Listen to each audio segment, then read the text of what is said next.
The rotator cuff is a set of 4 muscles and tendons that surround the shoulder joint and provide stability to it.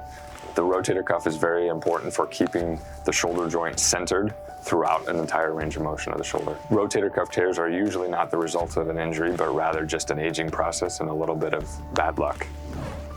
The most common symptom of a rotator cuff tear is pain. Pain usually manifests itself on the lateral aspect of the shoulder and down the arm sometimes. Pain is usually encountered when trying to elevate the arm above the head or reach around behind the back or reach out to the side. Sometimes rotator cuff tears do need to be addressed surgically. The factors that go into deciding whether or not a rotator cuff tear needs to be repaired include the size of the tear, as well as the age of the patient. Usually in patients over 65, the outcomes of rotator cuff repair are less predictable and less satisfactory, and at that point, usually non-operative treatments are more beneficial.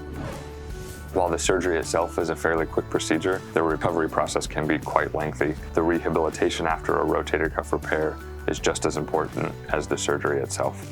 Regardless of the treatment chosen to treat someone with a rotator cuff tear, most patients are very happy with their outcome and regain a lot of function and range of motion in their shoulder.